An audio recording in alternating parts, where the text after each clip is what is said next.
ታውቃለች ማለት ነውና ያው አይኔ ሁሉ አፍጣት ነው እና እንደዚህ አንቃለት ገና የነበረ ተመልካቾቼ መግቢያዬን እንዳያችሁት እንግዲህ እቺ እህታችን እያለቀሰች የደረሰችባትን በደል ግፍ እያወራች ነው ማለት ነው። ሰላም ጤና ይስጥልኝ ውድና የተከበራችሁ በመላው ዓለም የምትገኙ የኮኪቲው ቤተሰብ እንዴት ናችሁ? በያላችሁበት ሰላማችሁ ብዝት ይበል እያልኩኝ እንግዲህ ተመልካቾቼ በተለይ ሁለት ልጆች ሆናችሁ በማዳም ቤት የምትሰሩ በጣም ጥንቃቄ ያደርጉ። ለሌሎችም ሼር ላይክ እያደረጋችሁ አድርሱልኝ ስል በአክብሮት እጠይቃለሁ። መንገደው እቺ እህታችን እንግዲህ አንድ ቤት እየሰሩ በተለይ ግን ረጅም ዓመት ማዳም ቤት የቆያችሁ መልሶ ደግሞ በተለይ ምግብ ላይ የምትሰሩ እንደው ማዳም የሚያጫውታችሁ ነገ ሀገራችሁ የማትገቡ የሚመስላችሁ ብዙ ክፉ ነገር ልጆች አላችሁ ማለት ነው። እባካችሁን ከዚህ ከድርጊታችሁ ተቆጠቡ ነው የምለው። ምክንያቱም ነገ ሌላ ቀን ነው።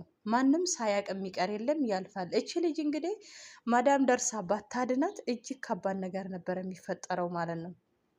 ስለዚህ እባካችሁን ይሄን ነገር እዚህ አይነት ነገር እርምጃ ከመውሰዳችሁ በፊት በተለይ እርስ በርስ ከመተሳዘብ እርስ በርስ ከመረዳዳት ይልቅ የምንጎነታተለው እኔ አይደኑ አላውቅም። እኔ ራሱ ከሌላ ዜጋ ጋር ተመቻችቼ በሰላም መሰረት የኞቹ ለምን እንዲህ እንደምንሆን አላውቅም። ብቻ ለምን በተለይ ደግሞ ቋንቋ ሳያውቁ ለሚመጡ ልጆች በጣም ብርታት ነው መሆን ያለባችሁ፣ በተለይ ረጅም ጊዜ የቆያችሁ ልጆች።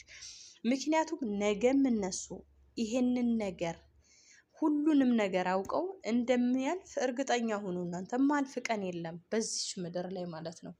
ስለዚህ ልጆች ላይ ይችን ልጅ እንግዲህ አለብዙ ጊዜ አለመግባባት ይፈጠራል። ብዙ ጊዜ ትበድላታለች። ምን ትላለች? ጭራሽ አንቃ ልትገላት እንደው ስታንፈናፍናት ነው ማዳም ደርሳ ያስጣለቻት። አሁን ከስራ ራሱ ልጅቷ ተፈናቅላለች።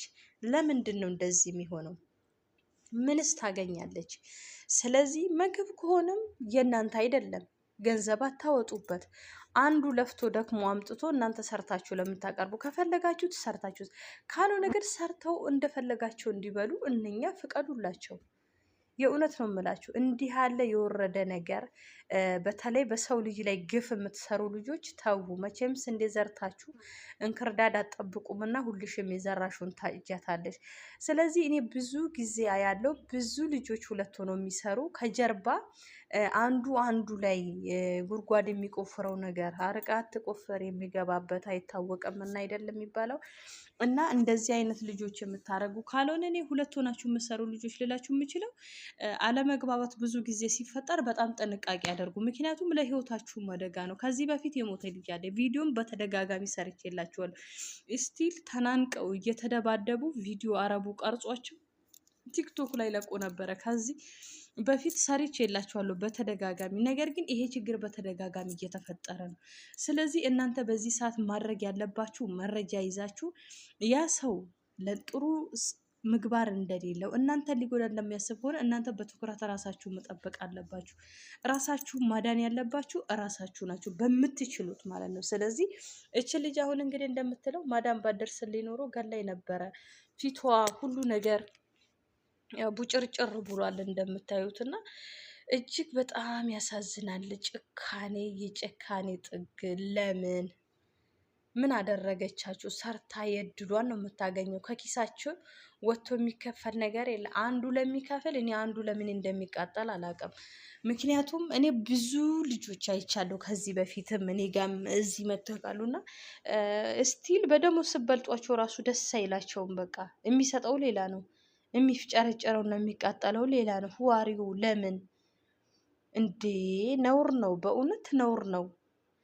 እና እንደዚህ አይነት የምታደርጉ ልጆች ከዚህ በፊትም ታስታውሳላችሁ። አንደኛዋ ገንዘቧን ይዛ እንደጠፋች፣ ሌላ ደግሞ እሷ ሳታይ የሚጠጣ ውስጥ የሆነ ነገር ጨምራባት በቪዲዮ እሷ ደግሞ ስለምትጠራጠራት የምታረገኝን አላውቅም በሚል ካሜራ ኩሽና ውስጥ ደብቃባት ሄዳ ልክ ወዲያው ልክ አንዳንዴ ሰዎች ሊያስረሷችሁ ምን ያደርጓሉ? በፊት ሰይጣን የነበሩ በፍጥነት ወደ መላእክት ሲቀየሩ ታላችሁ። በዛ ሰዓትም እንዴት ለምን የሚለው ጥንቅላታችሁ ጥያቄ ሊፈጠር ይችላል።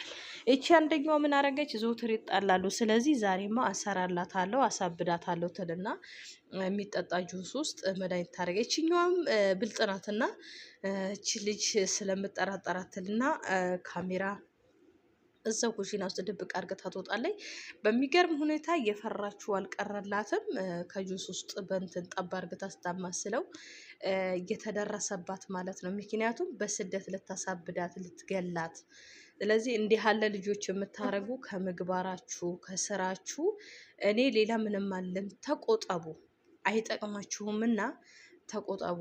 ምክንያቱም ጥሩ አይደለም። የሰው ላብ ሰውን በከንቱ ማስቀረት የጊዜ ጉዳይ እንጂ የሰው ጀግና የለውም የጊዜ ይባላልና ኮኬቲዩብን ሰብስክራይብ እያደረጋችሁ ተከታተሉኝ። ስለምት አበረታቱኝም ከልብ አመሰግናለሁ።